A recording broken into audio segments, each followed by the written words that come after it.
Kia ora koutou and welcome to the Leaders Debate. This is the version where Top provides some commentary on what's going on between the two leaders of the two major parties.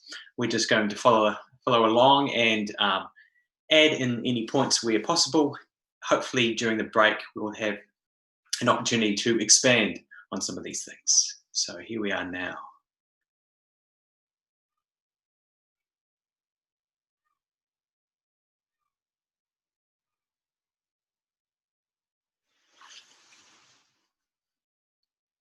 Start the debate with COVID-19, and we want to see how these two will lead us in the face of another community outbreak.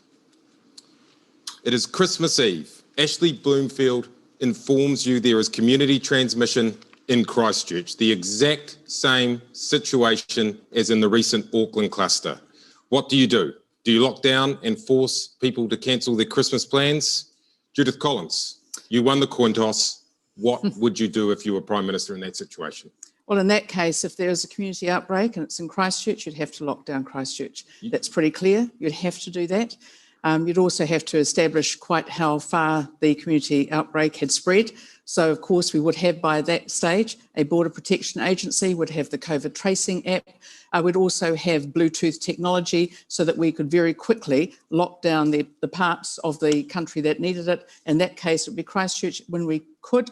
Once we established exactly how far it had spread and where it hadn't spread, we'd be able to bring that lockdown in. And I just think that's what you just got to do.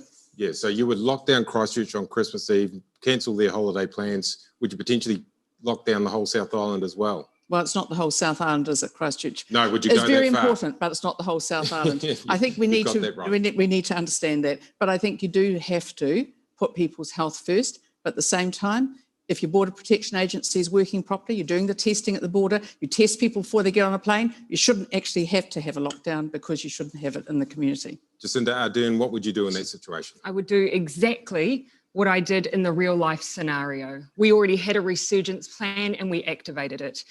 We knew that we needed at least 3 days to assess fully how far the outbreak had spread and see if we could trace the origins. So I would move to a lockdown, a short one, so that we could assess the situation and assess whether or not we needed to lengthen the time. You said you'd do the exact same as you did in Auckland. So would that mean level 3 in Christchurch and level 2 in the rest of the country at Yes, Christmas Eve? Absolutely. Until you establish the spread of the virus, that's critical. You know, we have spent time learning from overseas jurisdictions. It's one of the reasons New Zealand is now amongst the best in the world. We've learnt from others. We saw that if you delay those decisions, as unfortunately we saw in Victoria, you can have a catastrophic event which leads you to being in lockdown longer. So it would be small Christmas gatherings for everyone of under 10 in the whole country, because that's what level 2 is. Very unfortunately, we would have to move in that way in order to assess the full spread. You know, what I don't want, Patty, is a situation where if we make the wrong decision, that we have a situation where families don't spend time together at all because they lose their loved ones. That is the gravity of these situations that we as a government have had to make. Judith Collins, would you go that far, level 2 for the whole country, or would you be more flexible in that sort of situation? Well, I think you have to take the advice of the health professionals. Well, the advice is exactly the same as it was in Auckland. So would you go as far as just... Well, I would be very concerned to do that. And the reason I'd be concerned about doing that would be that it actually not only does it lock down the country, it locks down the economy, but also, as we saw with the last lockdown in Auckland, that also affected the South Island. There was no community spreading in the South Island and they still suffered. So you've got to be very careful about this. But you know, what we've seen is if we have the COVID tracing, yes, if we have all those things in place, you are saying and the Border Protection Agency, and we test yes, people before they get on a plane, Patty, yes, that's how you keep it out. Yes, but you would do it differently from Jacinda Ardern. You would keep the North Island open in that scenario and keep business going. Unless we had a reason otherwise, and I think we need to take the advice on that. But Patty, the advice and the evidence I can already tell you because I've read it and I know it well. The advice and evidence is that there is a very high chance of spread outside of a singular city if you've not yet identified the source of the outbreak. To make a decision like that, sadly, purely on what would be at that time, I'm sure, significant public pressure, which comes in this job, to make a decision like that would to put people at risk. Gatherings of 100 You're saying are Judith allowed. Collins would put New Zealanders at risk. I think one of the to do problems anything is, other than to first establish spread would be dangerous, would be risky. Well, actually, and that's what I'm hearing why here. are we now talking about a trans-Tasman bubble then, if Ms Ardern's so worried about it? Well, let's come to that trans-Tasman bubble and keep talking about this Christmas, because people do want to see their brothers and sisters and sons and daughters who are across the Tasman. You are Prime Minister, we're coming up to Christmas, and Scott Morrison calls you wanting to start the bubble. Judith Collins, you've already been talking about it. What do you say to Scott Morrison? What conditions do you put on it? Is it safe enough to do it by this Christmas? By this Christmas, take the other scenario out of the way. Well, it should be, because we'd have the Border Protection Agency in place. We would have the COVID tracing, we'd have the COVID card or Bluetooth app. And by the way, no one's getting on a plane to New Zealand under my government unless they have a negative COVID test. So that would have to be in place. So that's really important. So you open the bubble by Christmas? But only if it's safe. And that's the thing, Patty. You can't make these decisions now. What does safe mean then? Is that there's no community transmission, there's no COVID-19 in New Zealand other than that which has somehow come through the border on planes, and there's no community transmission. You'd also need to make sure there's none. In Australia, though, what does it need to be in Australia? As you know, you can't have the community transmission in those particular states. And I already, you know, I'm very aware that there have been discussions between Ms Ardern and Mr Morrison around certain states and obviously Australia, but the states themselves have different conditions, and certainly no one's talking about Victoria because they are a cot case, unfortunately. Okay, so you potentially open it to some states without community transmission by Christmas. Jacinda Ardern, what do you do? Oh, Patty, again, this isn't a hypothetical. These conversations have been going on for some time, and there has been enormous pressure over a period of time for New Zealand to open its borders, not least from a number of different opposition leaders at the time saying that New Zealand should have already opened. I disagreed. I withstood that pressure because in my view, it wasn't safe to do so. And I will continue to maintain that standard for the safety of New Zealanders. So what does that mean in terms of opening the trans-Tasman bubble by Christmas? We established criteria that says there should not be community transmission in Australia when we open our borders. They've changed their mind though, Patty, and decided they want a hotspot arrangement. That means they'd close off states or areas in Australia for travel to other parts of Aussie or to New Zealand. They've not yet established what a hotspot is. We need to do a bit of work with them, but I'm clear I will withstand that pressure as I have till now and only make a decision to open when it is safe to New Zealand and meets our standards. So could that be by Christmas or not? Well, that depends on the status of Australia and its cases, but certainly not right now, Patty. Let's move on to the Pacific and coming to you again, Judith Collins. When will that be open for people to see their families or holiday? How quickly do you want to get the Pacific open? Well, of course, a country like Samoa, it closed its borders a month before New Zealand did. So much for hard and early. They actually did. And by the way, they've had no COVID-19 in Samoa. We were one of the earliest countries in the world. Well, Ms. Ardern, you've had your turn. Shut our borders. Manners. Also, we've had what they do in Samoa. People don't get on a plane without a negative COVID test. It's funny, you know, a country like Samoa, only 200,000 people, they seem to be able to do the things that Ms. Ardern doesn't seem to think New Zealand can. When do you open the border to Pacific if you're Prime Minister? When they want to do it as well, and when we are absolutely certain, Paddy, that we're not going to spread. Are you going to give a date or not? Well, once it's safe, and the thing is, it should be safe. Jacinda but as Ardern, long when as are you New going to Zealand's open to safe. the Pacific? First thing, if I may, Patty, first thing, if it were as easy to just establish a border force and COVID would disappear, every country in the world would do it. COVID is much trickier than the leader of the opposition is giving any credit to, or credit to New Zealand and this entire team for the work that they have done to establish themselves as world leading in our response. First thing. Second thing, test before you fly do not prevent COVID being carried by a traveller. That's why quarantine and multiple testing is so important. And on the Pacific, because health agencies in some of those countries don't have the capacity to offer it. No, the and problem New Zealanders is, need to come home. Actually, Ms. Ardern to the told Pacific, New Zealand, Patty, if I can answer. Look, if I can answer the question on the Pacific. Told New Zealanders in June, 23rd of June, that border-facing staff were being tested. Turned out 2 months later, if I only can a third of them had been question. tested. So actually, that's the problem. Ms. Don't Collins, do the testing that you answered, promise. And now I will. Well, on the Pacific, we spoke, of course, with Niue, Tokelau, the Cook Islands, our realm countries. Now, of those three, a couple of them are not ready to open up, and for us, they have to be ready. Are you going to put a date on it or not? Oh, well, of course, it's not just up to me. We can't be so paternalistic. They Patty. don't want We've got to move quickly now. They don't want the same thing to happen as measles did when we exported it. There's plenty of time to debate. Which one of you will open the border up to international tourists and international students first? We have a plan to do it. When, and that plan is when we have the Border Protection Agency in place, when we have the testing regime in place that we can trust, when we're testing people before they come on a plane. And by the way, Patty, once we know that we can safely do that, then we will. But we actually have a plan to do it. Yeah, and will that be next year? We've heard a lot about this plan tonight. Well, I think it should. I don't think we're going to have international tourists in New Zealand outside those where there is no COVID transmission or no community transmission until next year. I think that's pretty clear. But I also think a vaccine is something that is apparently on its way. Okay, but what if a vaccine takes years or potentially never comes? Tell Kiwis, both of you, what is your plan B? Jacinda Ardern, is there a point where you would be prepared to let the virus into New Zealand and try and manage it here? There is absolutely nothing in any of the science, research or evidence to say that we will be in that scenario, Patty. And we're investing in research ourselves here for that very reason. Those who I've spoken to who have good experience in vaccination say that they believe next year we will see a range of vaccines, different efficacy around them, different quality levels in terms of their longevity. They are we massive will have a vaccine. Assumptions that you're making, Jacinda Ardern. They are certainly not.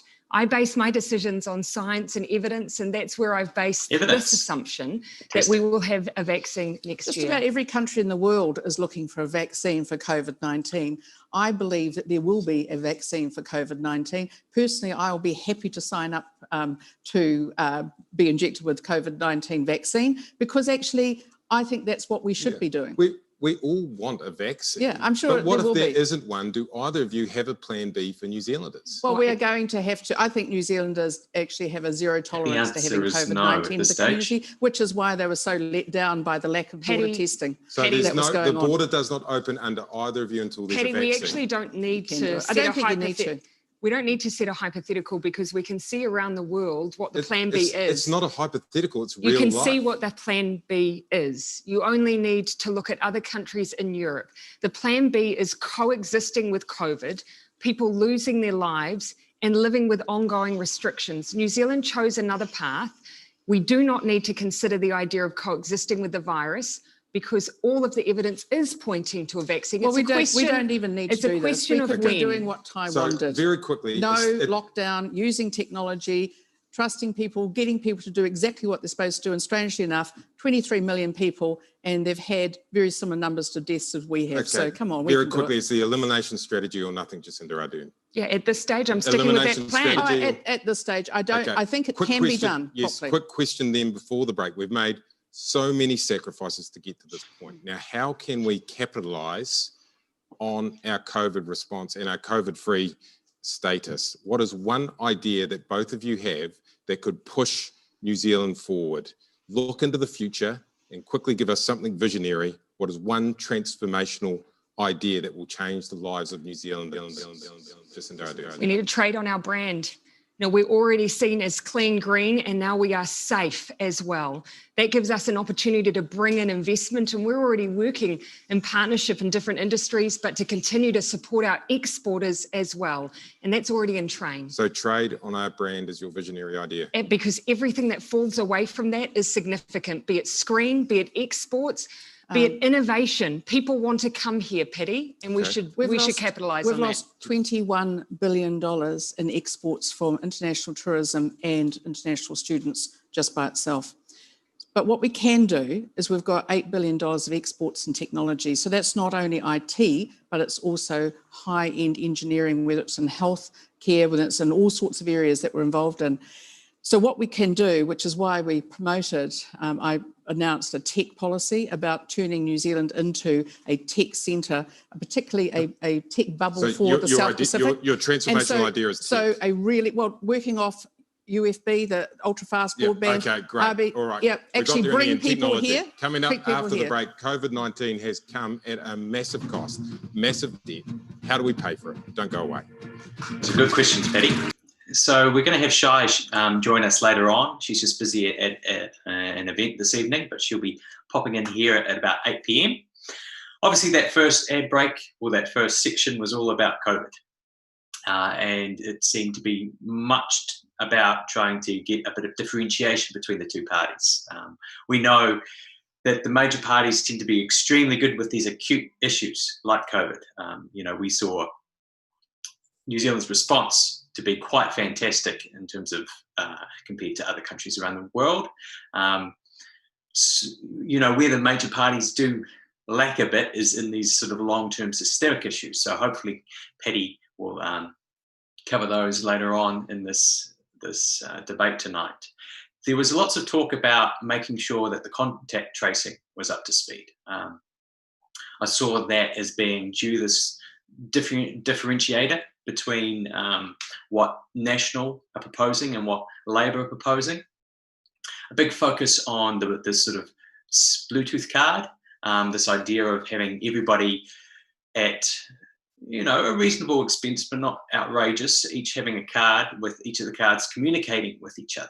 The idea being that is the sort of contact tracing, or the best practice contact tracing that we could have, because it doesn't rely so much on people using QR codes and what have you. The bit at the end too, a bit of a focus on, okay, so we've got COVID, now what do we do? What's the big ideas that we could capitalise on to sort of allow our economy to recover? It seemed like Judith focused quite a bit on tech, which is quite a smart move. We know that when COVID came, tourism, it showed us the Achilles heel that we've got here in the country of tourism, where we need people to come into the country, and that's not very possible when you've got a disease like COVID. So tech, the advantages that it has is that we already have the sort of number 8 why mentality already in New Zealand. What we aren't so good at is the commercialization. This could provide an opportunity with the right sorts of investment, particularly in R&D, hoping that ACT don't cut away all the R&D credits. We could really invest in the technology industry here in New Zealand with a real big focus on exporting high-value products and doing it in a way that, of course, means that we can add value. You know, a big part of our economy right now is sort of shipping timber or shipping logs, raw logs, without converting them into adding value before we ship them. The idea behind the tech is that as long as we've got the technology here and the talent, and as long as this is a place where the talent wants to live, then we can punch above our weight in that space. So I've also got all your comments in here coming through, so please feel free to add questions. I'm not too sure if I'm going to be able to keep up with them all. I didn't actually catch the first debate that they had between these two leaders. So this is sort of my first opportunity seeing them debate each other. There's often a lot to be said about having other minor parties taking part in these debates. I've personally found it going along to some of the local debates in Nelson that the National and the Labour candidate try and make the whole thing about themselves. And, oh, we're coming back. Welcome back to the New South Decision 2020 Leaders Debate in front of a great socially distanced audience at the Q Theatre here in Auckland. All right, it is time to talk economy, and I want to start with the wage subsidy and a moral question to both of you. Big companies took millions of dollars in taxpayer cash, then laid off workers and are now posting huge profits. Sky City, Briscoes, Somerset Holdings, to name but a few. My question to you is it fair, Jacinda Ardern, is it fair that they have done that? No. And I expressed my view at the time when I heard that the Warehouse was one of those groups who was taking a similar position. You know, the wage subsidy helped retain 1.7 million people in work. And it may be within the rules to do what these companies are doing. It doesn't mean it's in the spirit of fairness. So it's morally wrong what they're doing? Yeah, I think it's wrong. Judith Collins, I'll come to you on that. Do you think it's morally wrong as well what those companies are doing? Yeah, I believe that $500 million a week, which is pretty much what it is, that's the same amount of money to build a regional hospital like Hawke's Bay or Dunedin or Christchurch. If people don't need the money, they shouldn't have taken it. But then again, the rules should have been more carefully put in place, but they should pay it back. It's not fair. New Zealand taxpayers are going to Hock to pay for that. It's not fair. It's not fair, but it's probably representative. It's morally wrong.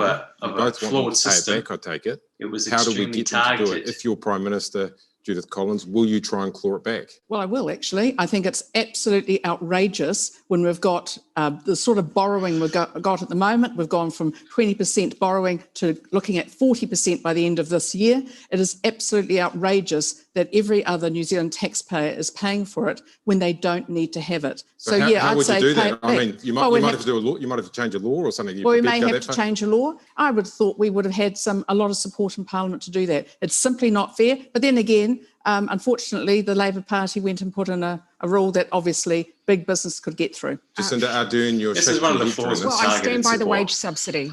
You know, as I said, that's not the question, though. You said it's morally wrong for these companies to take money. Yes, and I also said they stuck by the rules, Patty. 1.7 million people, we managed to get that money out the door quickly to save those jobs by making sure that it did run on a high trust model. You are able to search the names of every company that drew down that money. And that's exactly how people have found this. That's exactly how people have found this out. The question is not about the wage subsidy. You've said it's morally wrong. Judith Collins would change the law to make them pay it back. Would you do the No, same I or would not. Okay. Well, I But would, because if it's I may, naive. Patty, It's we are naive to do also that. pursuing those who may have acted outside the law. But that's why I said it was a moral issue. Okay. Some of these companies followed the rules. They just didn't follow the spirit of fairness. The rules, unfortunately, were wrong. And the fact is that the government was naive in its dealing with this. interesting. So and that is really important. That's really important to now was talk wrong about the about the morality of it, rules? is that clearly people could take the money when they didn't need it. They were taking money off taxpayers, borrowed money, by the way, off taxpayers, that taxpayers now have to pay back. That's simply wrong. This is the first time I've heard National say they didn't support the wage subsidy. Oh, we absolutely support the wage subsidy. Borrowed money, by the way, off taxpayers, that taxpayers now have to pay back. That's simply wrong. This is the first time I've heard National say they didn't support the wage subsidy. Oh, we absolutely support the wage subsidy, but what we didn't support is actually the sort of lax rules that clearly allow people to have made enormous amounts of money off it and then turned around and sacked those workers. That's outrageous that was allowed to happen. Okay, First I've heard of that, Patty, that they didn't support the wage subsidy. Yeah, well, you didn't say that, did we? Yeah, well, let's keep moving, and you can debate a few other things because there's plenty more to come. The cost of COVID is enormous, $58.1 billion. This wage subsidy is part of it. That's a bill of $32,000 for every household in New Zealand. This debt will fall on our children. In fact, it will fall on our grandchildren. How the hell are we going to pay it back? Kiwis want to know. Judith Collins. Right. Well, for a start, we grow the economy, which is why it's really important to put confidence back into those small business owners who are wondering how in the world they're going to keep staff employed, because they're not the big beneficiaries of the largesse of the borrowing. They're people who are having to pay their bills and at the moment are waiting for the Alexis to expire. Grow the economy. Jacinda Absolutely. Ardern, how do we pay this money back? We already are starting to see us grow our way back up. Our exporters are seeing growth. We've seen our wine industry, our kiwi fruit. We've seen, beef. Okay, so grow the economy is the way to pay this back as well. Absolutely. That's both of you. And make it real for somebody at home who doesn't understand growth. Give the people at home one real new idea of how you'll stimulate growth. Right. For a start, every average wage earner will get $3,000 in their pockets back for a 16-month tax break, and that's so that they can help grow the economy. Tax cuts is your idea. A sugar hit is not what we need right now. It is irresponsible. That again is only going to add to the debt that we need to keep a lid on. We should be investing in our people, investing in their skills, investing in their ability to then go into high wage jobs. What's your idea very quickly? Invest in our people, make apprenticeships free, make vocational training free, get them into vocational jobs that grow the economy. Okay. Actually, I look at this with tax cuts for average earners, $64,000 a year earners, those people, teachers, nurses, those people. And I say, okay, if it's irresponsible to give them $3,000 of their own money, then what in the world was it to give people like the warehouse all that money in wage subsidies, and every New Zealander, those nurses and teachers are having to pay for that? Actually, that's irresponsible. Patty, if you believe in our teachers, give them decent wages like we did, not a 16-month sugar hit. Give them decent pay, full-time, $3,000 might be your round, sugar bill, but I can tell you it's not for families. Okay, so in terms of that debt, I'm still not clear exactly how both of you are going to pay it back. Growth and a couple of ideas there. Patty, if I may, on debt, Yeah. there is no country around the world that hasn't had to take on extra debt. We, however, when we came in, reduced New Zealand's debt and got us into a good position. Yep. It means we start well. Secondly, we've also said we will put in a new top tax rate. That helps us bring in extra revenue, so we don't cut 500 million a year. cut services. And Patty, if I may, so the National Party's fiscal plan wage subsidy. At the same time, it means nothing. Judith Collins is right, Jacinda Ardern, isn't she? It's 1 week of the wage subsidy. Your tax hike. It's a waste. I will never ever say that $500 million is inconsequential. Then why did you waste it? Judith Collins, tax reform we need. Why did you do that? Why did you do that to people's savings? Judith Collins, for our children and grandchildren to pay back? Judith, if I may, modelling a little good behaviour on the stage, if I may. On the opposition side of the benches, we're seeing a fiscal plan with an $8 billion hole. No, it hasn't. There We is have actually a not fiscal seen plan. an explanation There is no for where fiscal it's come plan from. Labor Party at all. There's no fiscal That is plan. Okay, in Judith zero. Collins, let's get on the record for New Zealanders. How many mistakes did Paul Goldsmith make? There was one mistake around one particular $4 billion, but I That tell is- you what, That is not true. It's his calculator, yes, and I it's have broken. a letter from the NZIER, Needs new the batteries. experts on this, saying that there is no double counting, there's nothing else. All it means, Paddy, in another 8 years, we'll be down to 36% debt to GDP.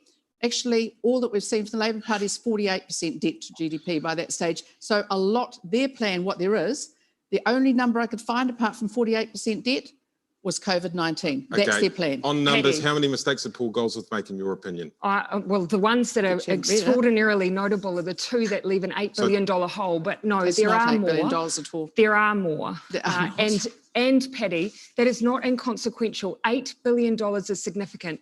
We still have It's not not heard $8 an billion. answer Actually, it's from not the $8 leader I of the think you two could opposition. go all night on No, this, I've got on the- these look, holes. I've So got the we've got a experts' whole lot of advice other on things we it. want to talk about, and And some Grant of it, Robertson's just some of it's really important, Okay. like housing, because house Housing. prices are still out of control in this country. And Jacinda Absolutely. Ardern, 3 years ago, in this debate, you stood right where you are now and said to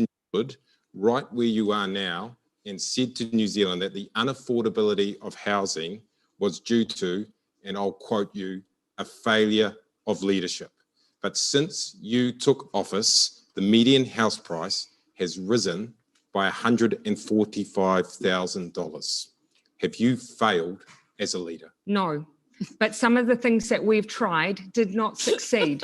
And I will acknowledge that. We had a Judith Collins, minister you're laughing here. Kiwi we had a minister Kiwi who Bill. paid. I saw that too. I saw Miss Ardern on the stage saying to you that she would have 16,000 homes in Kiwi Build built within 3 years. You questioned her about Paddy? who was going to do it. You said, who's going to actually do the building? And you said, we have to write 50-odd thousand people come in to do that building. And she said, oh no, we only need 5,000 on the Kiwi Build visa. What happened? No Kiwi Build visa. And by the way, 585 houses Paddy. out of Very 16,000. quickly though, Judith Solutions. Collins, how Solutions, can please. anybody trust anything you say after you were part of the national government where housing went through the roof as I'll well? tell you what,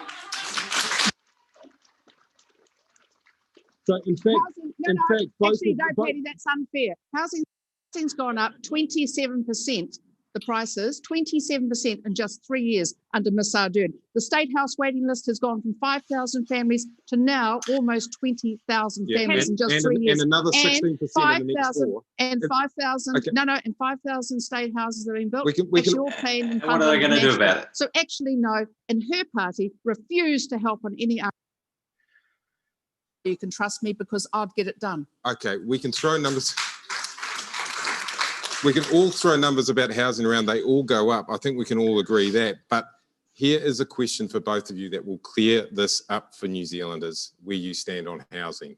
Do either of you want house prices Question. to drop? And it's a yes or no answer. Do you want house prices to drop?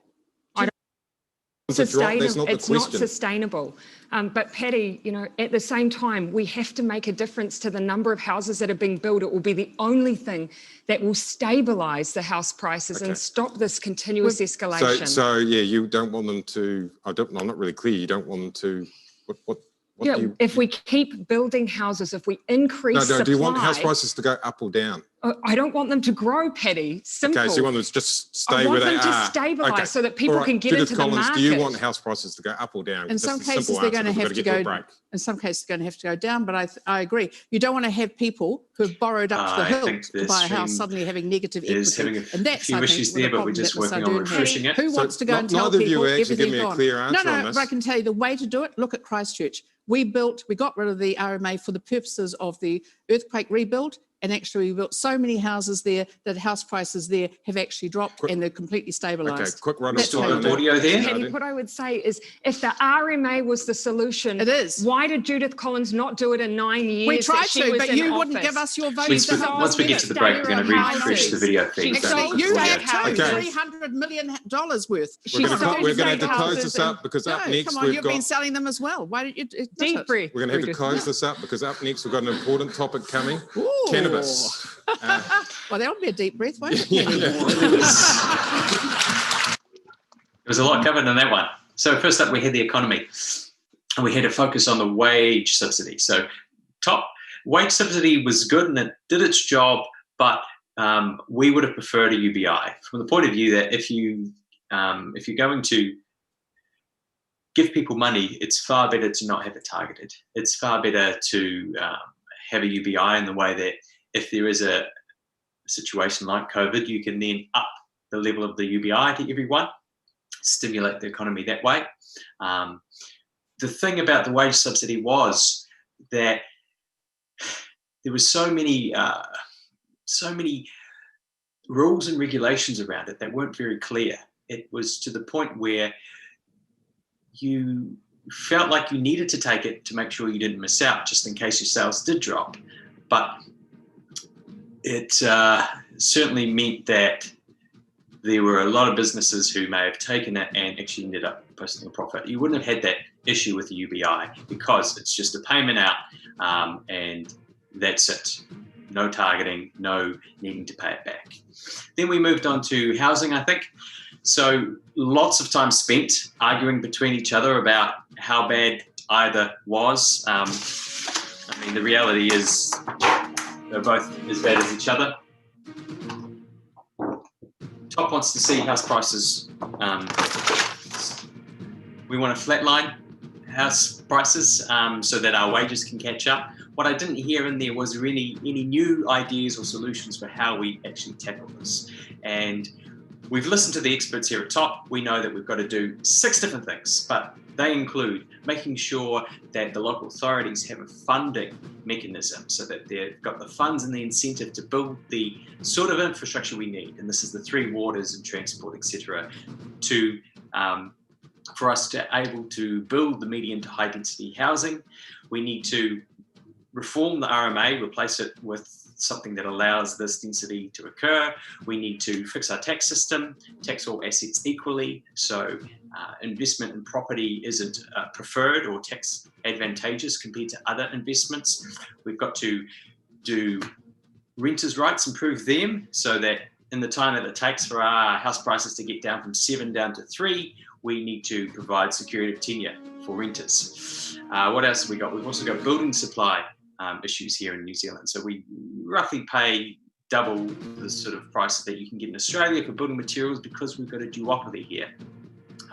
With stronger competition law, we can fix that in the long term, but the short-term solution for us that we're proposing is that if we adopt the standards that they've got in the North America or Europe, if we adopt the same building standards, then we can import that material overnight and effectively break the duopoly and bring the prices down. So that's housing.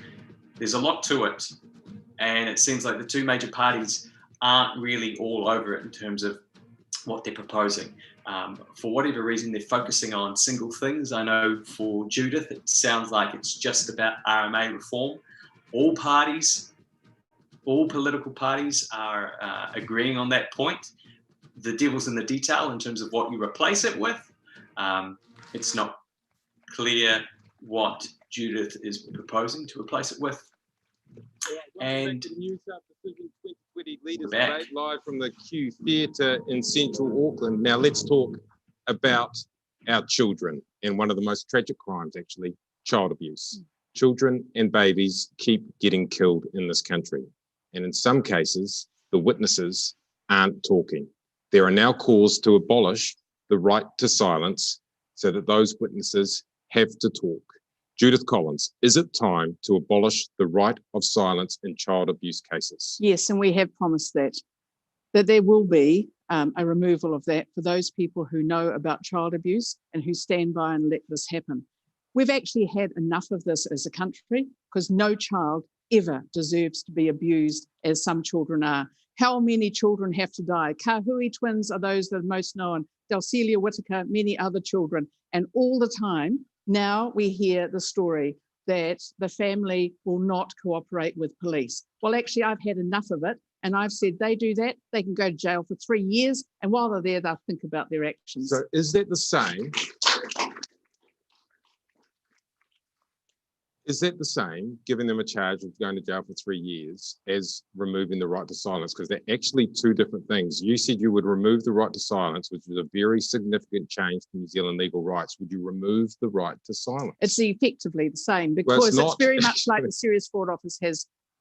People do not have the ability to not either present their evidence, or else it will be, basically held against them. It is very similar. It's actually, do you know what, Paddy?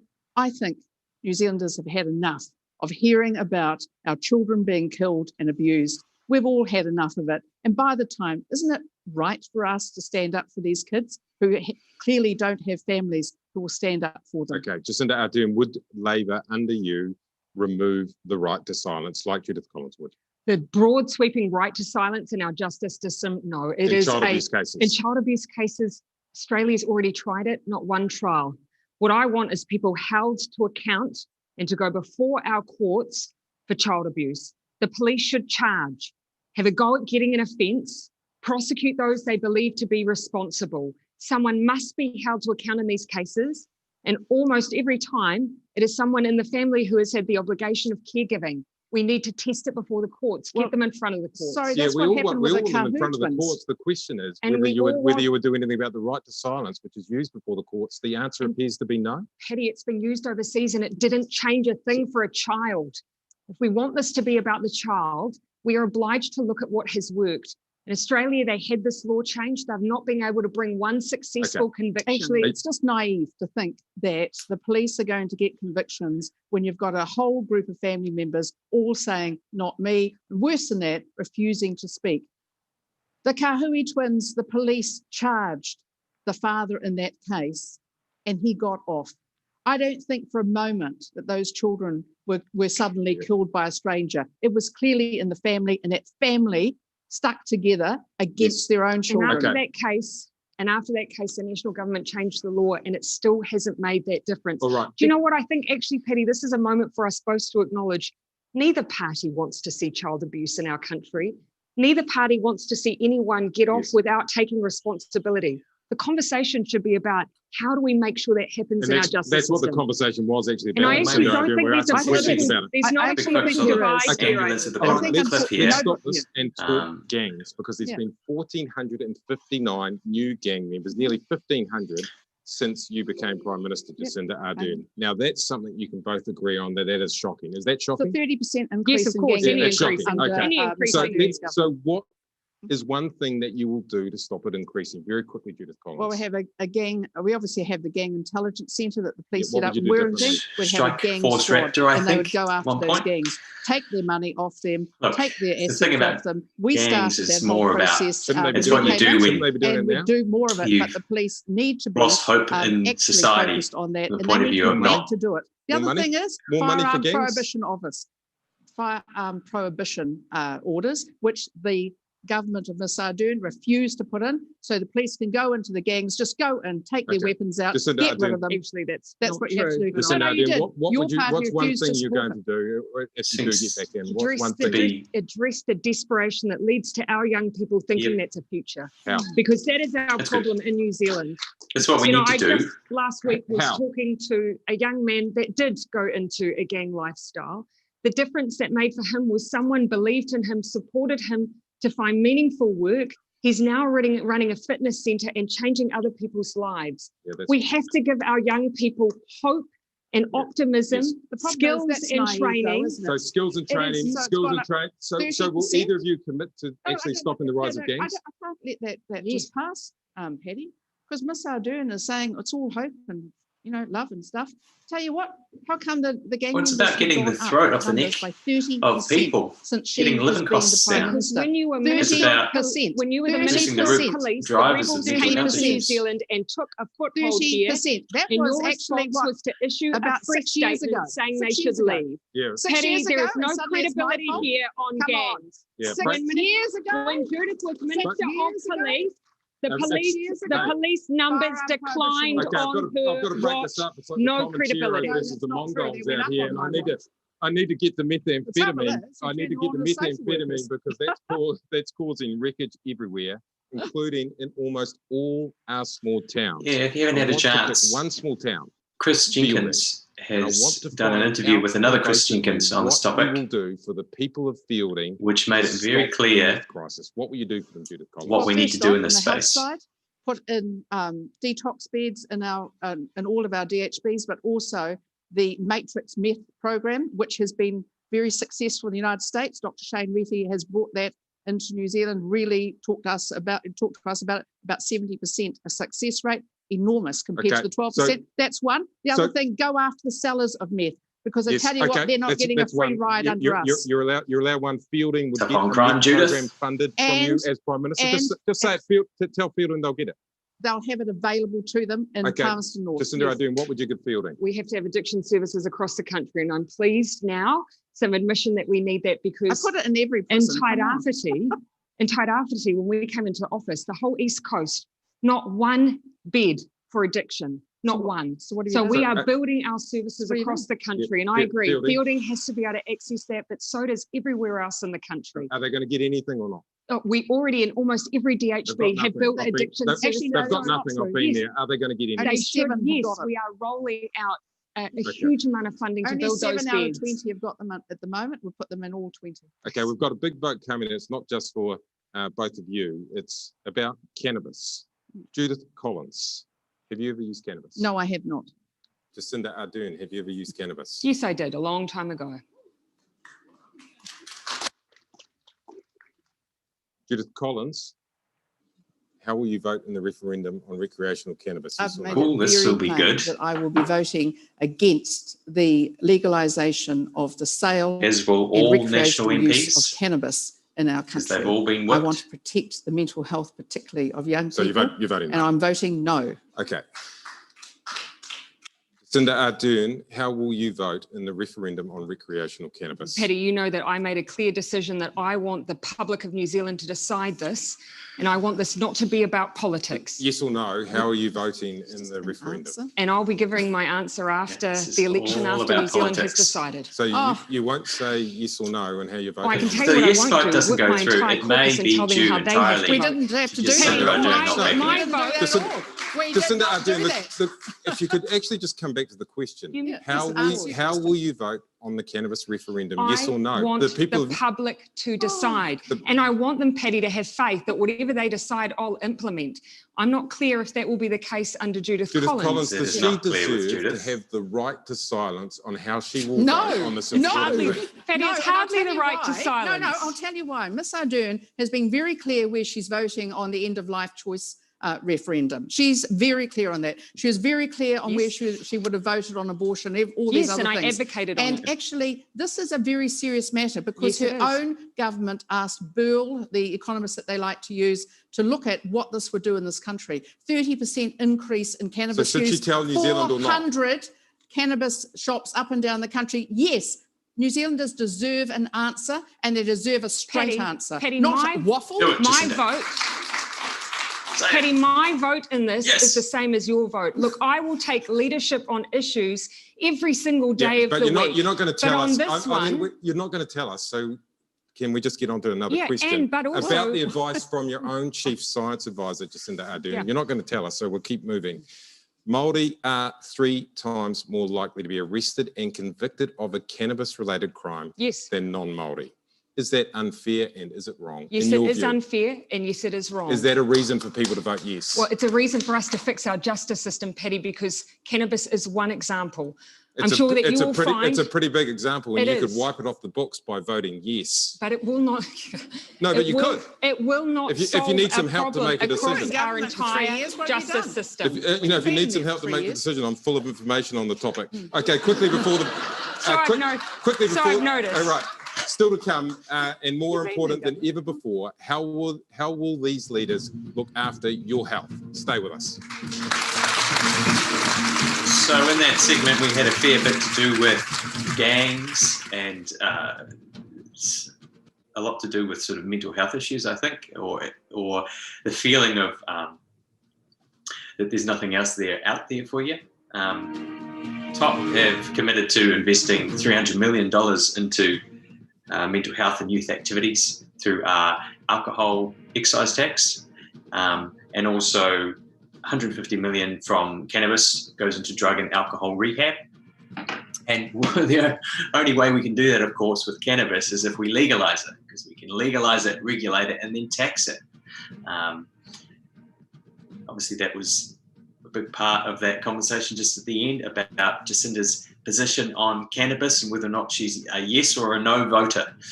My understanding of the National Party is that even if the referendum goes through in terms of everybody voting yes, they've committed to not voting through the legislation. On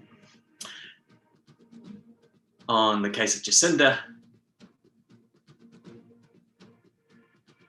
she's playing it safe. Labor have found themselves in such a huge position in terms of the votes that they're getting in polling, that they're become so risk averse here in the centre. They realise and be under no false pretense here, they will have been polling and they will know exactly what this vote is going to look like. And it's probably really close. It's probably 50-50. Hence why Jacinda doesn't want to say either way, because she feels like if she does say yes, she'll lose a whole heap of votes. If she says no, likewise, she'll lose a whole heap of votes. So she's playing this game, if you will, where by saying nothing, she's taking the safe option, which is just disappointing, I think, because if we don't say yes in this referendum, it's not clear when we're going to get another opportunity to do so. But this is the sort of politics that you get with a major party. They have to please everybody. TOP doesn't have that problem. We are evidence-based, of course, and we have our values and we look at the evidence and to find out what method's going to implement the outcome we want. And if that involves something that may not be popular with everybody in the public, then so be it. We have been very clear on the cannabis referendum that we absolutely need to legalise this so that we can regulate it. If you've seen any debate that's taken place already, whether it was with Nick Smith and Chloe Swarbrick, all the evidence there has been put in front of us. And now it's for us to turn up on election day and tick the appropriate box. Going back for a moment, just to sort of this social disaster that we have in New Zealand when it comes to our house prices. We now have the most people on low incomes paying more than 40% of their incomes purely on rent. And this is what I'm talking about when we say we've got the foot on people's neck, on their throat, giving them some breathing space by reducing their living costs and or increasing their incomes. Welcome back, everybody, to the New Zealand Leaders Debate. This great audience is here. Now, Jacinda Ardern, very quickly, how is your Te Reo Māori journey going? Tahe rua turu Not as well as I would like, Tahe rua. Paddy, but Oops. Well, I'm working on it too. So, yeah, well, here goes from me as well. Me toko Te Reo Māori, ki roto I ngā kura. I'm saying, should we learn it Te in Reo schools? be compulsory in Yes, schools? I picked that up. First, we have to have the teachers. I think we will move to that over time, but we can't do that until we have the teachers. We've trained 1,000 ambassadors in Te Reo Māori in our classrooms, and I'm proud of that because that's laying the foundation for Te Reo. In your heart, should it be compulsory? Is that I want every saying? child to learn, so it should be in every school. So it is in your heart that it Yes, should be it compulsory? Yes, it is. That's the direction TOP wants to head Do you to, but want we compulsory Te Reo in schools? understand no, that I the teachers, want New Zealanders, getting all the New teachers up to Zealanders speed to want is a key to part of learn that. Te Reo with their children. When I went to school, Te Reo was not available. And I actually think it would be, many New Zealand families are very happy for their kids to learn Te Reo.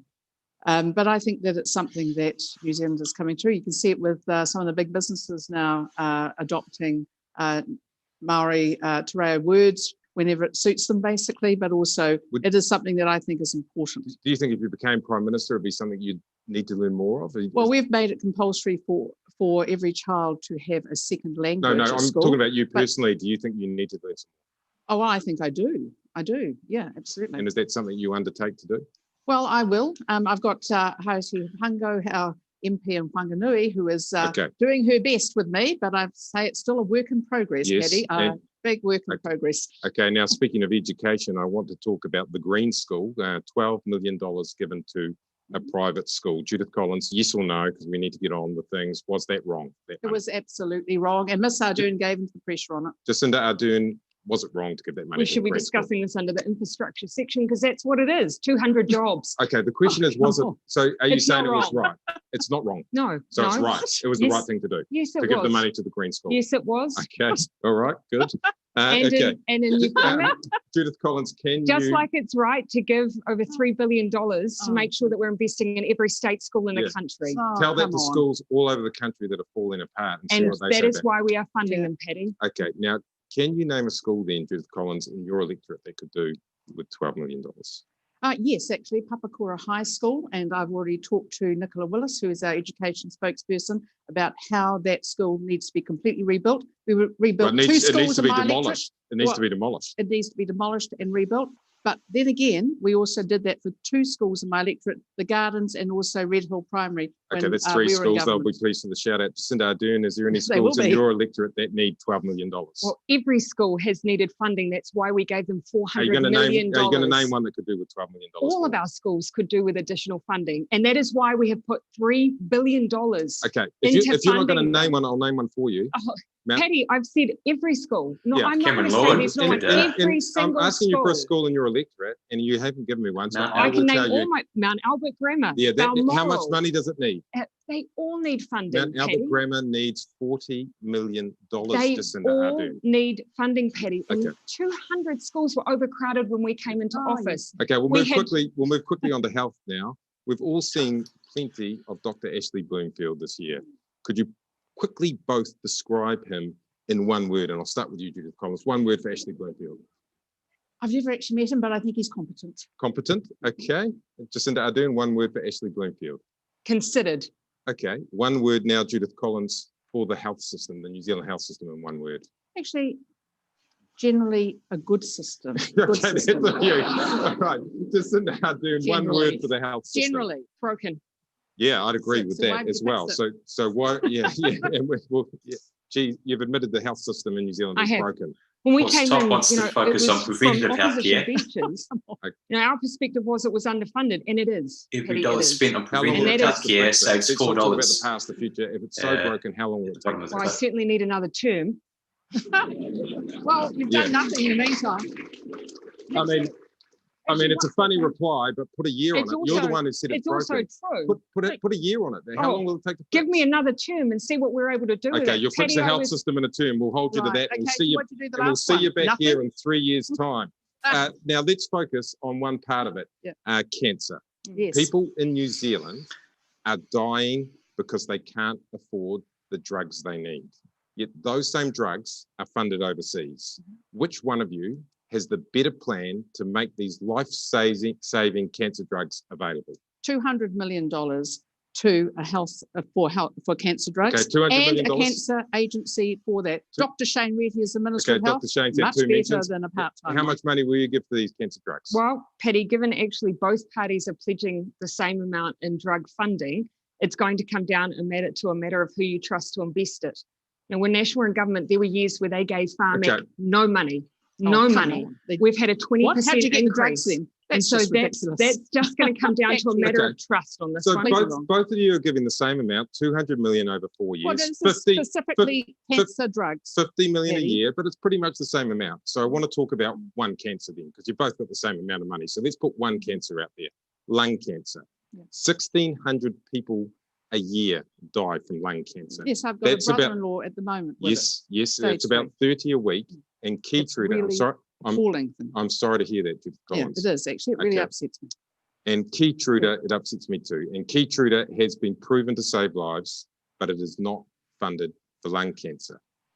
Get this, Pharmac says it will cost $50 million a year for Keytruda. That's all of your money spent, and that's all of your money spent, and it's only one cancer. The simple fact is neither of you can help the people out there with cancer in New Zealand right now. With that sort of money, you'd have to say, Paddy, you've got to get people diagnosed really early. And my brother-in-law was like some other people who couldn't even get in because of the lockdown and got told over the phone that he had terminal cancer. That's what's happened. So let's just put that aside and say this. The only way to grow our health budget is to grow the economy. We're already spending $20 billion. That's the entire amount of our dairy So exports. you've admitted you don't have enough. Tax of 20%. Well, we've got some. Jacinda Ardern, how will you raise help $1 billion? Because you've spent all your money just on Keytruda. Politicians can't make those decisions, Patty. You know, and I have to say, it has been one of the things that I found the hardest in this job, whether it's cystic fibrosis, whether or not it's cancer treatment. There are a long list of drugs that are needed by people who are experiencing huge suffering. Politicians should never make those decisions. Politicians give the funding. You've brought up cystic fibrosis. Politicians give the funding, which helps make the decisions. It does, and we've got to keep increasing the funding, and we will. You've brought up cystic fibrosis, and I want to talk about that to both of you for a minute. There's a 17-year-old girl on the North Shore called Bella Powell who has cystic fibrosis. She is able to get a drug called Trikafta, but it costs hundreds of thousands of dollars because it's not funded. Bella Powell says she will die without that drug. Neither of you have put in the money to keep Bella Powell, and you brought it up, Jacinda Ardern, and 508 other people with cystic fibrosis in New Zealand alive. What is your message to those people?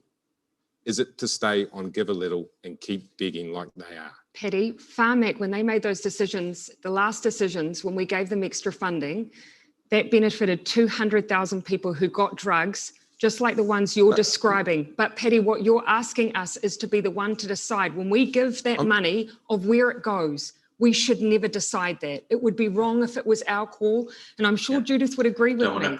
Our system has to allow clinicians. Okay, very quickly then. If you're not going to give more money, but very quickly, if you let me ask this final question about Pharmac, are either of you prepared to have an investigation into the way it does things? Because that's what the people are trying to get. Yes, actually I am. And I'm able to say that. We actually did in opposition, from opposition, promise to second. Yes, we will. I think we should. An investigation of Pharmac, Jacinda Ardern, an investigation into the methods of Pharmac on behalf of these people we're talking about tonight. If it gives people faith in our system, then yes. Okay, so you promise an investigation and you promise an investigation. Moving on now to Māori health.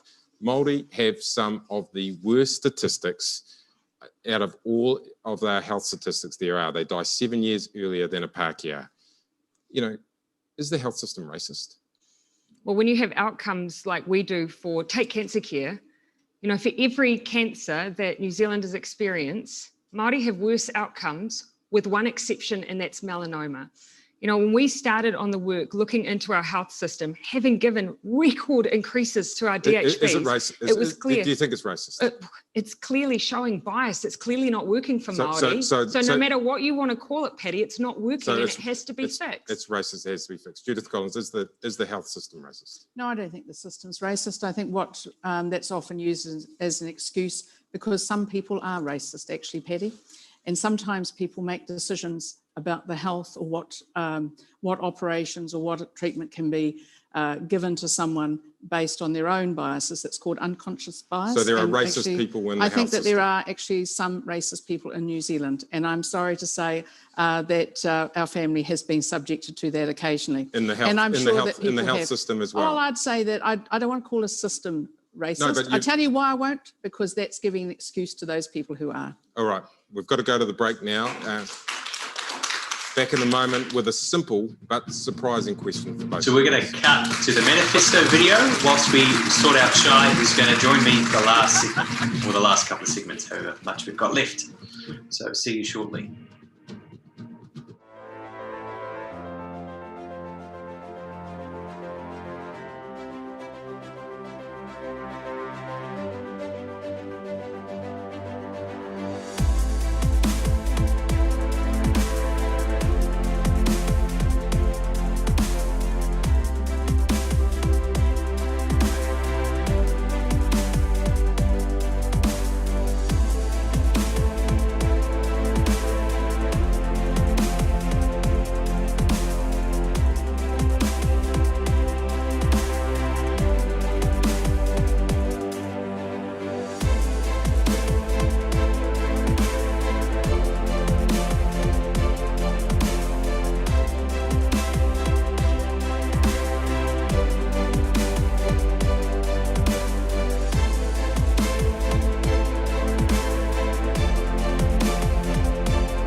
And kia ora koutou, we have Shai now joining us. Kia ora koutou, good evening everyone. Thank you for letting me join in late. I was at an event earlier this evening, so I'm so sorry. Oh, good. Good to have you with us. So we've covered a whole heap of things. Started off with COVID, then we had the economy, housing, gangs, and then healthcare. Cannabis was in the mix as well. I'm not too sure what's next. That's when I was going through the Fanshawe Tunnel that I heard them talking about the right to silence issues, and I was screaming at my car that all I could hear was how Judith has no understanding of the criminal justice system at all. And it is a slogan. Sorry, we're coming back to them in a minute. No? Okay, so sorry, everyone. I was just checking if I was screwing up the sound of the cane. So it is a fundamentally critical thing to have the right to silence, and I'm going to do a video on it to explain to everybody just what that is meaning when she says those words. She clearly doesn't understand what the heck she's talking about. Sorry, I was literally driving through the tunnel at that moment, going, screaming, and people around me were probably looking at that random girl screaming in her car. You've been doing great though, Matt, by the way, everyone. It's really hard just sitting here by yourself. So you have been doing an excellent job. Why did neither of them talk about preventative health in that segment, except you, Matt? I mean, they didn't talk about solutions in the housing, and they didn't talk about preventative healthcare for the health. It's all just bottom of the cliff kind of stuff. They're focused on PR slogans. Where are the solutions? Where is some vision? And I was sort of saying at one point, but I got interrupted by the debate, that when you've got minor parties at these debates, that's what the minor parties bring up. They sort of highlight the fact that the major parties are just talking about these sort of tinkery sort of things where they're not really getting down into the core of the issue.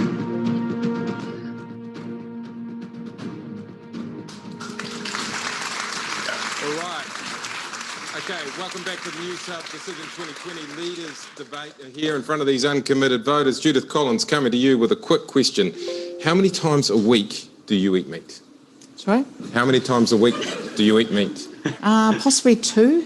About 2 times. Yeah. Jacinda Ardern, how many times a week? I'd be about 2. Okay, that's pretty low. So you're going to be on the good side of this question, both of you. I'm asking this. Eat a lot of fish. Yeah, fish counts actually. Oh, is it? Oh, okay. According to Clark, there's not enough fish in our house. So, okay, great. The reason I'm asking this is actually serious. It's about climate change. Sir David Attenborough has just called for people to eat less meat, and that includes fish. It is the single biggest way to reduce your environmental impact. Less meat, less livestock, less greenhouse gases. Would either of you consider eating less meat for climate change? Well, I already considered that we're probably eating on the fairly low end of the spectrum, but this is an opportunity for New Zealand.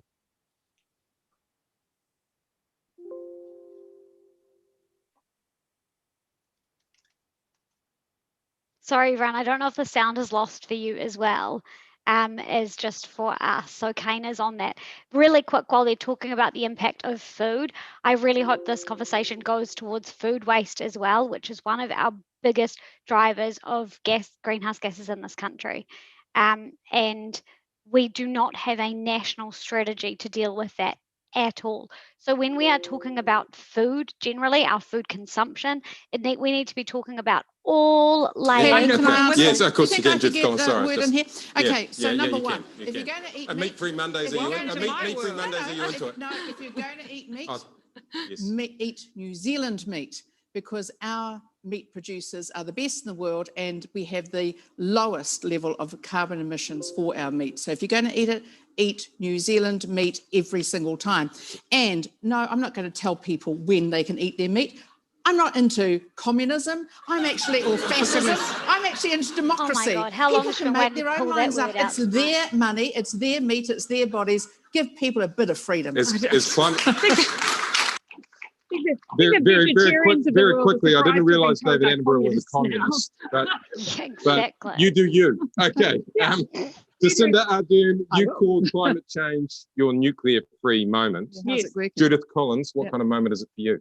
Well, for me, it's actually the biggest moment at the moment is the economy, but I think it's an opportunity for us in New Zealand to do the right thing and to support the world in this issue. So what kind of moment is it? Well, it's one of the many moments that we have to deal with. All right. And I'll tell you what, the number one thing is Sounds this. like a long-term systemic issue. 0.17% of the world's greenhouse gases. New Zealand is actually not the problem, we're the solution. Patty, Okay. Judith has said this before. If every country in the world took that approach, that our emissions didn't matter, Well, they do we matter. I would didn't do say nothing. that. No country didn't would say do that. anything. The Paris said we're Accord doing would our bit. fall over, and climate change, which requires every country to do its bit, would unfortunately continue on the path I'd it really already like to is. see China, We have to take India, responsibility US, for our other own countries I'll emissions. just cut into the middle of We're this. doing our I'll bit. just cut into the middle of Really this. good. Because last year, tens of thousands of school children marched in our streets calling for a climate change emergency. Jacinda Ardern, why haven't you followed them? Why haven't you called this an emergency? There was a vote in Parliament on whether it was an emergency, and National voted it down. Well, I'm asking you. It is an Who's got emergency. majority? It is an emergency. So- And Patty, everything So that why we've don't you done declare it? demonstrates Why that. don't you declare a state of emergency? like they want? I've just said what happened in our Parliament. No, sorry. who's Patty, got the Even if numbers? they declared it an emergency- emergency, an you're not emergency in real following the terms expert evidence means on how to bring stopping emissions down future anyway. offshore oil and gas So, exploration. but hang on, I just And want to follow up on that. So if you have the numbers, next time you get back into Parliament, either yourself and with the Greens, will you I have declare no- the emergency? I would have no issue with that So, at so that's a all. promise? Yes. Yeah, okay. So now she's using. Once again, we're not really talking about What about you, solutions. Judith? Patty, Is it Just an talking emergency? about- Is it an Labelling it emergency? something like the About Auckland this. Council made the The oil and gas declaration, but all that exploration matters ban, is what happens What did that after do? anyway. Actually, our coal use has now gone up. So now we've got more coal being used instead of natural gas to actually create electricity. Actually, our And yet, carbon Judith, emissions have you- gone up in and the yet- last 3 years, not down. and So yet- all the talk, all the fluffing around about emergencies, tell you what, actually, it's got worse, What's not your better, plan? under this particular What leader. is that's your plan? what for, dear? Climate change. Climate change. Okay, well, I'll tell you what. Number one is Oh, this. she's the We worst. support She our is New the- Zealand farmers. Number two, we give them the science to help them cut their carbon emissions, and that we use science to do that. What we do not do is that we do not beggar them and our country in order so that we can go and get a photo op somewhere. What is really important, Patty, is that She's we just being understand petty this. now. You're She's being asking us painful. about health drugs. You're asking us about Keytruda. Let me tell you this. $20 billion is what dairying brought into this country, and $8 billion meat. And I'll tell you this, Patty, you can talk all you like about emergencies, but there's a big emergency right now. It's in Taranaki, where 3,000 people have lost their jobs because of Miss Ardern and her ban. And the other Totally thing is $30 incorrect. million Jacinda Ardern, over 30 picking years. up And on that's this, true. picking That's up an on this emergency. point, picking I up on will. this point, what do you say to farmers who are saying, look, it's getting really hard to run my farm. I can't afford what Labor's going to That bring we in can the lift the value of their product on the world stage, and they're already seeing that when you have a high quality product, when consumers are looking for something that they can consume, feeling like that it's a conscious choice, we benefit from that, but only if we do our bit. New Zealand And is Patty, already- you're from Taranaki. I am. You know that in that region, yes, they've thrived as being an oil and gas region, but now's the time for us to look to what the new energy opportunities are for Taranaki. The world is changing. Unfortunately, Judith Collins does not want to change with it. Unless we move quickly, we lose an opportunity. Look, if Jacinda Ardern is going to use my age against me, I'm happy to use my experience. It was I tell not you age, this, it I'm was- not going to it say was not to age, Judith, I'm not it going was to say ideology, to and yours 3,000 is Taranaki outdated. high Well, earning okay, engineers. well, haven't heard a speaking plan. of Taranaki, There's no because future speaking for of them. Taranaki, because you brought it up, Judith Collins, you're rolling back regulations that are cleaning up our waterways. That's what you're doing to help farmers. What impact will that have on people like me who want to swim in our childhood rivers? I'll tell you what, we didn't say that, did we? We said did that say we that. would You be said reviewing God and bless looking them at them. financially. I I tell you what, watched Miss You're looking Ardern's at letting government, You're a livestock back liar. on the wetlands.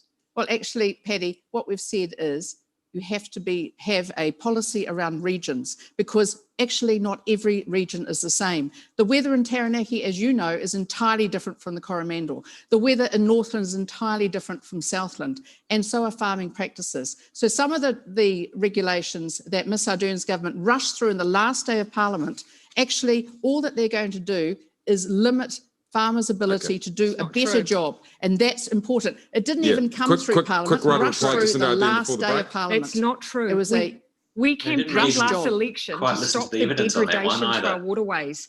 And, you know, I refuse to believe that this is a blame game. Farmers want swimmable rivers too. we have to work together to make sure that we have those standards. All right, got to go to the break. Up next, they both want to be Prime Minister. We put their leadership values to the test. So we did not hear. Paddy, what are you doing? Any plans? They didn't talk about transport. Get away with that? Yeah, I mean, this is what this whole thing's been, this debate. Oh my God, I can't believe you have been so patient. You have so much more patience than I do, Matt. So all we heard from Judith was kind of a clawback on, no, we do kind of care about rivers, but I'm not going to quite tell you what we're going to do. Like that is ridiculous. And when it comes to talking about the nitrate levels, they didn't even follow the science. So they're saying that what Labor did wasn't perfect by any means, but at least it was a step in the right direction, I would argue. And they didn't go far enough when it comes to the level of nitrate that they're allowing, because scientists are saying one only, and they stopped at 6, wasn't it? Yep. The only thing that I think Judith has got right is the acknowledgement that all areas are different, for sure. And we need to simplify the regulations so that farmers don't have to worry about all the different types of regulations from different areas being put on them. Definitely simplifying it. But you don't, but honestly, I watched her live when she said regulations gone by lunchtime. Yeah. And then they briefly spoke about climate change. I felt like they didn't give enough time for that. There was no talk about getting our transport emissions down, which is clearly the low-hanging fruit, and where there's a lot to be gained.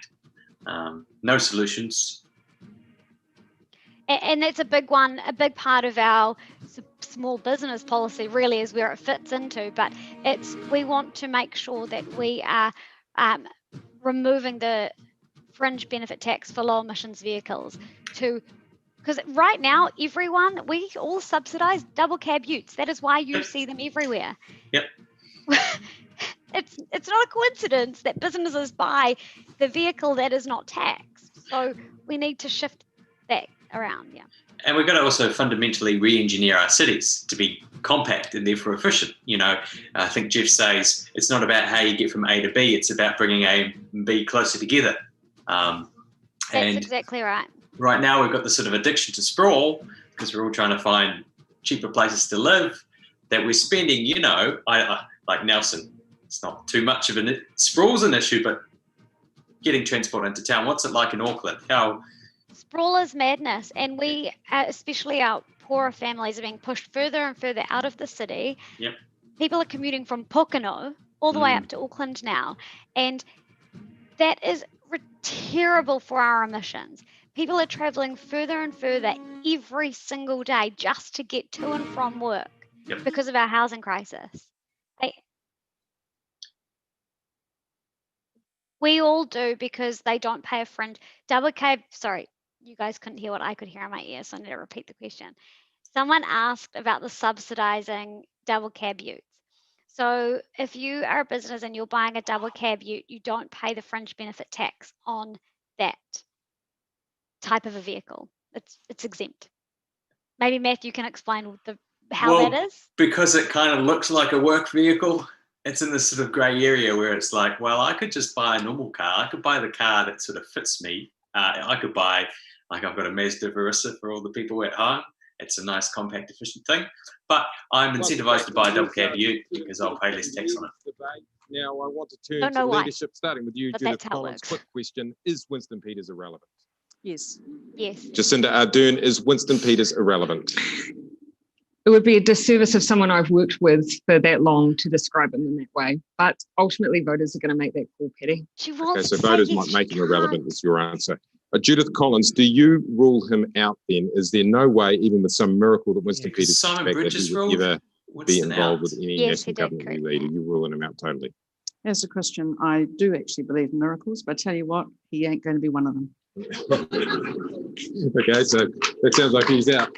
Jacinda Ardern, do you rule out working with him with the shadow of the SFO hanging over him? Did you rule him out this time around? Look, when it comes to the SFO, you know, no, just ruling out Winston. Let's not relitigate glass that. houses for politicians right now in that respect. Actually, that's for political parties. Very disappointing. I include Labour in that. All of us are facing issues with the SFO right now. So I'm not going to cast aspersions. Are we shy? What I am going to say is No. that for Winston, I've worked with him One for of 3 them. years. Trust. We achieved a lot. In the last 3 weeks One of of a them. campaign, You're not going to I'm rule not them out. going to rewrite We've that. got to move quickly. So we don't need a history list. You're not going to rule them out. They should Let's roll them look out. forward. It's October the 18th, Jacinda Ardern. You don't have a majority. You don't have Handbrake Winston, but you do have the Greens. And James Tom. Shaw and Marama Davison come to you saying that they want to job share as co-deputy prime ministers. What do you say? Sorry. You I would rule say out I do not recommend that for your relationship. I just, I don't see job sharing arrangements in politics working particularly well, Patty. So will you rule No. out a I don't- co-deputy prime minister? Look, Patty, I've never got into coalition negotiations in these debates. We did this little dance last Okay, so Thought you I might, was you gonna might really have do a a co, very you might have a flash of Marama co-deputy Davison prime being minister. our Turning deputy to prime you, minister and a role that now is Judith terrifying Collins. as hell. David Seymour comes to you, you need his numbers to form a government and he wants to be deputy prime minister. Do you say, and maybe a clearer answer this time, do you say that's okay? Well, I think David Seymour is a person of principle. I've worked with him before. So he'd be a good deputy prime Great, minister be for you? excellent, in my opinion. Be an excellent deputy prime minister, David Seymour. Okay. Jeepers. On Yeah, that. absolutely. Okay, Well, well, I mean, well you know, on that. Well, Well, he's a there person of go the gun principle. laws. Yeah. That's the first Yeah, thing. well, I actually- actually he's a asked person you of about the principle. gun laws. Yeah. When this excellent deputy prime minister is there and he says he wants to roll back the gun laws, do you Well, negotiate on that? Are actually, you the way- open? The way it works, if I'm the leader, is actually it's the Prime Minister who makes those decisions. It's not like Winston Peters bossing around Miss Ardern. It's not like that. It's not like him being now apparently the Okay. handbrake on the government. She's Actually, so no, petty, that's eh? what the Prime Minister and that's what Yeah, majority so, party okay, do. so do you tell him So, he yeah. can or can't roll back the gun laws? No, we will not come back from the first tranche that we supported, which Okay. is around the military-style semi-automatics. So I want to make and this- they okay. can, however, we believe that there should have been exemptions for the shooters associations in terms of What those, about a those register? sporting Just- and also we did not support the second tranche, which Ms. Ardern's Judith done. Collins, So very the gun quickly. register is gone under national. Well, it's clearly is because it hasn't gone anywhere under you. the gun Sorry register. about it, but you've actually failed. The Okay, last- so We you- spent about what? How many? $150 million We to do what? just Yeah, we've I- just introduced the Just gun a nonsense. register, and obviously now the National Party Well, I wants to don't- rid look, New come Zealand on, of we've it. got, you can't even go and get the police can't even go and get the guns off the Okay. gangs, which we wanted them to do with firearm prohibition orders. Judith Collins, and what? Judith Collins, please it's just ridiculous. clarify that the gun register would not happen under national. Well, it won't be happening because it's quite clearly Okay. impossible And very, because they've wasted very quickly, so the 150 gun million. register is gone. Make it clear to the people of New Zealand that the AR-15, which is the semi-automatic weapon used in March 15, would never come back into this country. Well, it is currently in this country, Okay, and that is for the use of pest control and professional pest control and people. other than and that, for the shooters, the sporting shooters, but I tell you what, not being sold as though it's just a normal gun. That's absolutely no reason at all I've to got have to, that. I've got to move on because that took a lot longer to talk about firearms laws than David Seymour than I We wanted don't have to. a but firearms policy. anyway, I'm sure he's we're gonna- enjoying it. We're going to keep moving. Ihu Mautau, is it sacred land and should a deal be done, or is it private land and should the occupiers get off it? And very quickly, it's a very simple one. It's why we're having this debate, because it happens to be both. It's privately owned by Fletchers and it's been determined to be heritage land. And that is why there's been a dispute. So should a deal be done, yes or no? We have to find a solution. So that means How you're much doing money? a deal or have We you done one? have to find a How much money? solution. Yes. A solution needs to be found, because the alternative is that you have a private landowner who can't build and you have heritage land that is occupied. It is not acceptable just to sit back and say that there is nothing to be done in that situation. Okay, so you say do a deal. So how many other treaty deals No, I would that said, put up in the air? I didn't. I You said did. find a solution. Patty, I've always been very There clear. is a solution. Good, we good, good luck cannot with that. we cannot- good luck with that without a deal. We cannot Judith Collins. undermine. Yeah, okay. The Yeah, trouble yeah. is that Ms. Ardern got herself into trouble as leader of the opposition, going and saying that there should be a deal done. 3 years later, we don't know how much money she wants to spend. What I can tell you is, Patty, that's private land. It was actually provided to Mana Whenua under the a treaty occupiers settlement. should get, the occupiers Yeah, they should should get off Okay. that land, All right. and I'm not paying And- a cent of taxpayer Nope. money for it. And I just what want to if, make that and really what clear. if Fletchers can't build? Not one. And Okay. they have the land because it was a special housing area Yeah. created by that government. All right. That So you national mean- government you mean when we- started the ball you mean- rolling on a problem, and now Sorry, we have to that's fix it. 400 odd houses. That's almost as many as the $2 billion Kiwi build houses that she built. Come on. Jacinda Come on, Ardern, 400 can you houses. quickly name for me, moving on to foreign affairs, can you quickly name for me a current world leader that you respect? Yes, I can. Pedro Sanchez from Pedro Spain, Sanchez. Yes. the Prime Minister of Denmark. Angela Merkel. Angela Merkel. Okay. Now, can I please ask you both, what about Donald Trump? Do you respect him and the way he handled COVID-19? Judith Collins, you're nodding. I thought it was a difficult call. I actually thought I don't know. I don't think he did. Do you I'll tell you respect what, him? I thought he could have done better myself. Okay, all right. Jacinda Ardern, she thinks he could do better. You'll know, what do you think of you'll Donald know Trump? my views. The idea that we would be compared to the outbreak in the United States by President Trump, obviously I totally rejected that. Okay, and I stand by our response. I'll ask you straight up then. I want to be really straight up about Donald Trump. Jacinda Ardern, I'll come to you on this. Is he a dangerous influence on the world? Yes or no? I will work in New Zealand's interest, and that means if democracy delivers Donald Trump, that's who we work with. So is he a dangerous influence? You asked that question last election, the same question. Yeah, it was the same problem. What I've seen is, I can give you something a bit more than that. And I agree with Ms. Ardern. You've got to work with whoever the leaders are. You don't get to choose the foreign leaders. But what I can tell you, he has actually done some quite recent stuff with Israel and UAE and also others. So actually, that's better. That's better than war. Yeah, don't you think? He hasn't been ready to rush into war. It is a worry when the best thing you can say is that we haven't had war. Well, actually, it's a damn sight better than any of the other presidents that have been there before, including those that you admire, Ms. Ardern. Okay. Actually, I think keeping away from war is a good thing. Okay, so in 2020, a lot of things, as we now know, are about brands, social media, influencers, all this sort of stuff is around us. Judith Collins, could you describe to me, in your own words, quickly, brand Jacinda Ardern? Oh, well, I think she means well, and I think she's well-intentioned, and I think, too, that she's very good communicator. Jacinda Ardern, what is brand Judith Collins? Very assertive in a debate. Damn right.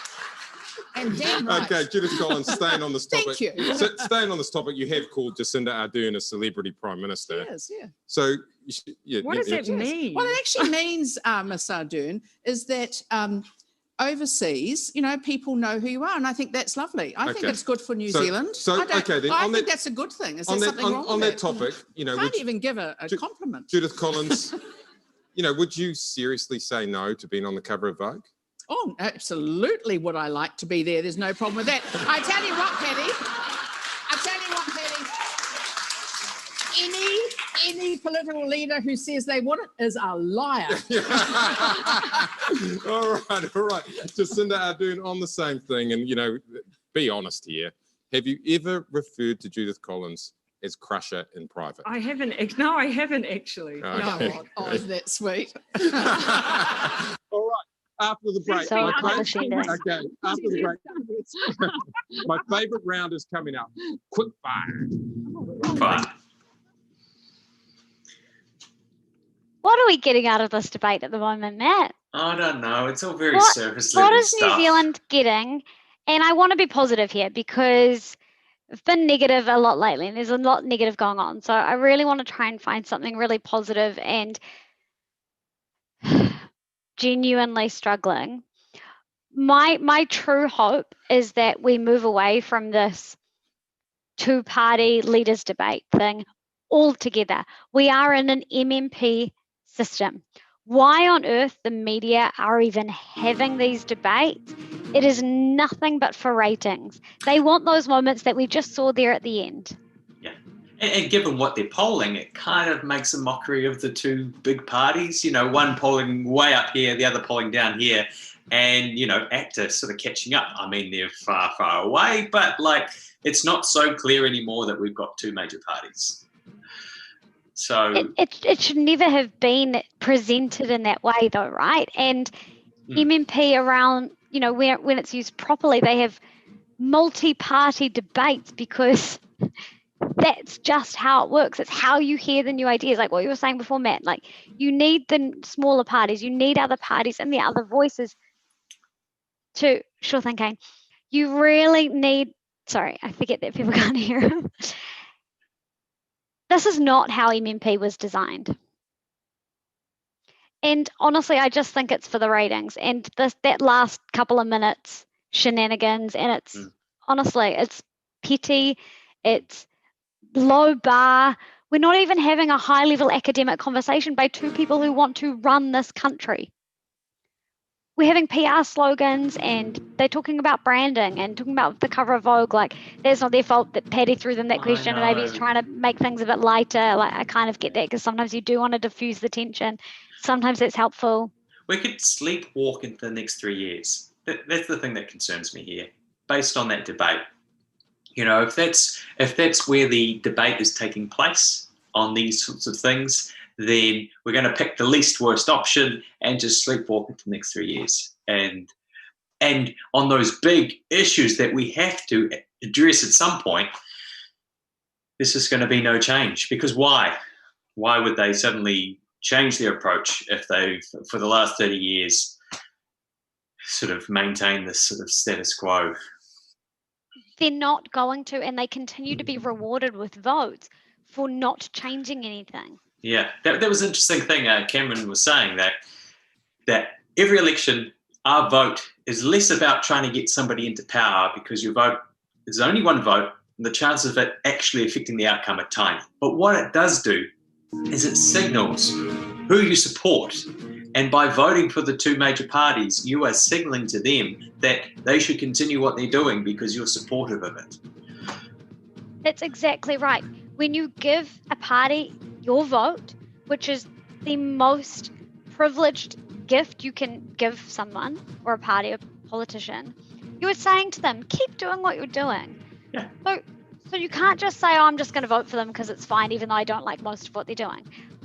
Don't vote for them then. And this, you know, I'm really worried, and I've heard a lot of, been listening accidentally again to talk back a lot, and they're talking about voter turnout and concerns that it's going to be low. Because people are tired. Quick fire. So Jacinda Ardern, should New Zealand be renamed Aotearoa? Quick fire. Not right now, Patty. No. Should New Zealand be renamed Aotearoa? Quick fire. I agree, actually, on this one. I think, all right. Not yet. Yeah. Should we have 4-year terms for governments instead of 3? Judith Collins. Yes. 4-year terms you support. Gosh, okay. We might be able to do that. 4 years. Yeah, Good. great. Okay. Right. After this, you guys can talk. We don't want to see you for 4 years. Yeah. I don't have much time to get you back, but I'll try. All right. Okay. Can both of you rule out any new taxes in the next term? Judith Collins. Yes. No Yeah, new taxes? we've said, we've already put out. Okay, good to have it on the record. Should we ban sugary drinks from schools, only water and milk for the kids? Top will tax I don't it. want to ban it. I think schools are already doing it. I think they're taking responsibility. Yeah. Okay, There's a you both change agree, and with again, you can talk about that as well 100%. afterwards. Yes or no, is it responsible to keep the superannuation age at 65? Is it responsible, Judith Collins? At the moment, but we plan to raise it in about Is it- 17 years to 67. Is it responsible, 17 Jacinda years. Ardern? Yes.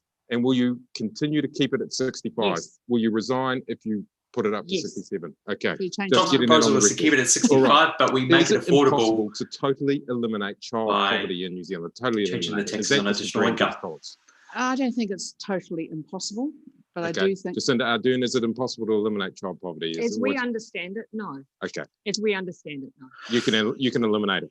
As we understand UBI it. and fixed housing. Maybe if Can you you would eliminate do one of child those poverty or things, not? you would Maybe. make improvement. Maybe if we did Technically. the most expensive house Technically, prices no. and But rents as in the we world. understand it, we can.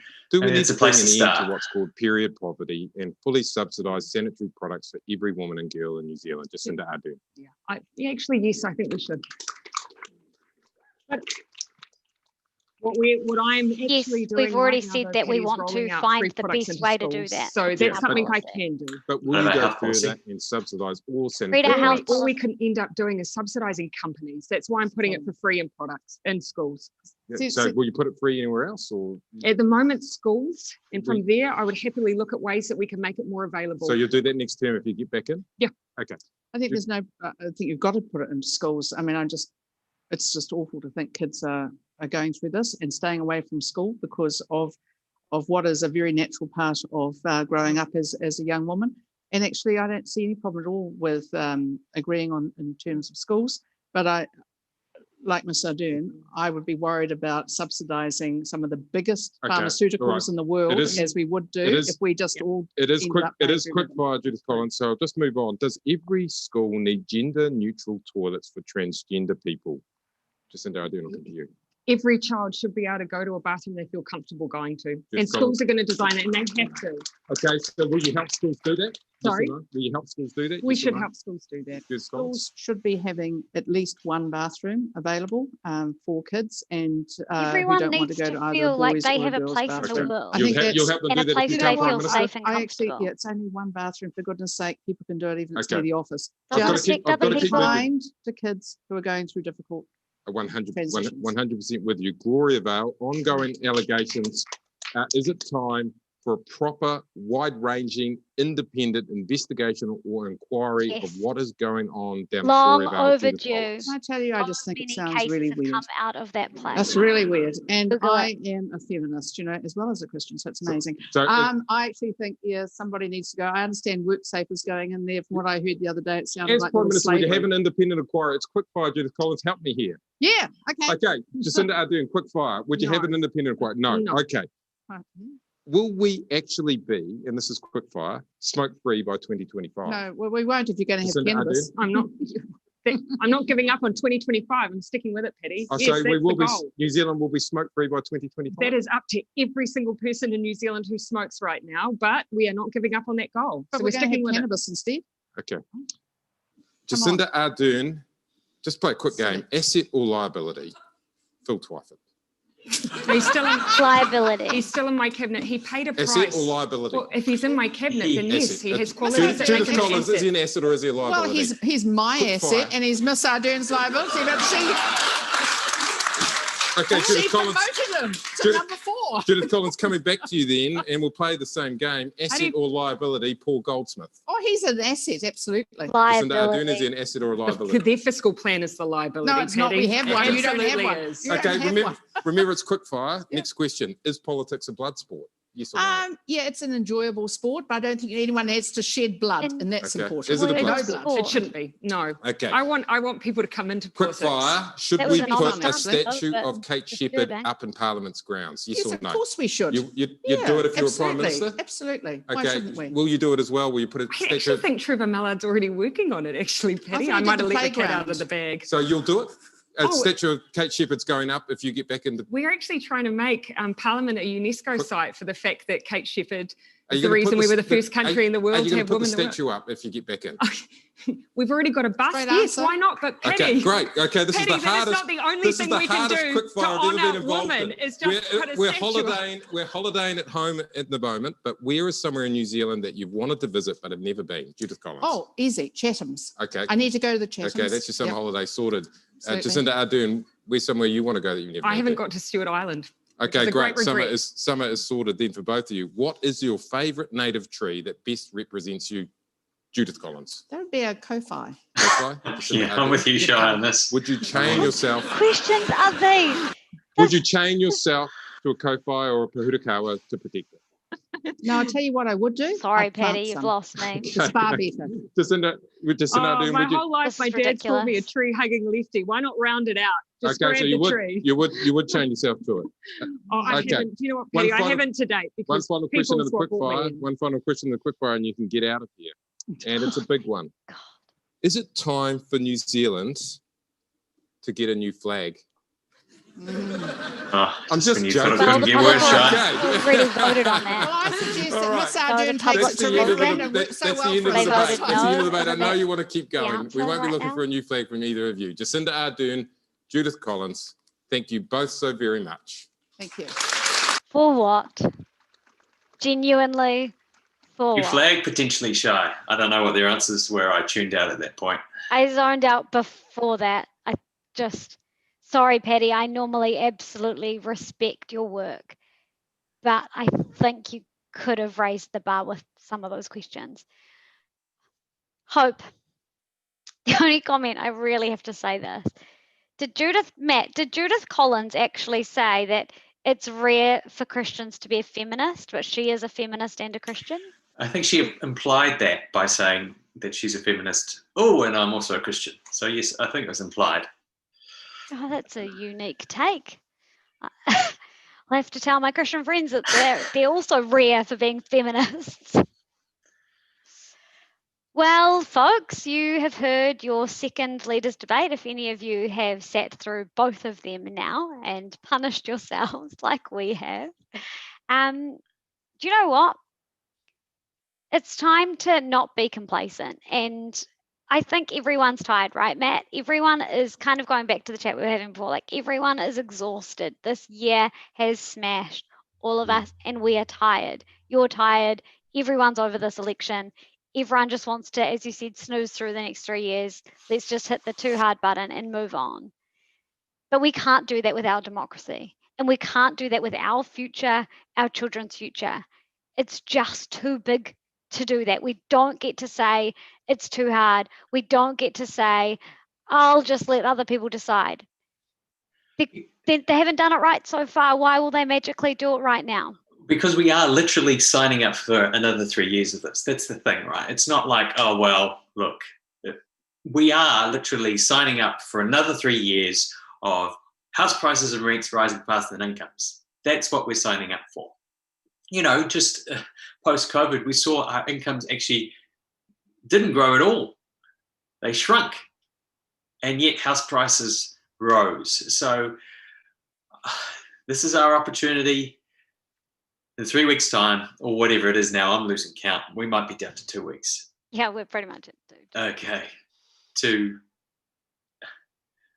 To signal to the party who we feel have the solutions that we want. Signal to the party who are doing the right thing. Signal to the party who you want to reward for raising the issues that you care about and providing the solutions that you believe will fix these issues. And don't reward failure to act. Don't reward failure to acknowledge an issue even exists. Do not reward their lack of delivery and their cowardice on these huge issues with your vote. They do not deserve your vote. They briefly talked about tax, and they both mentioned that they aren't going to touch this thing. You know, they're not going to touch it at all.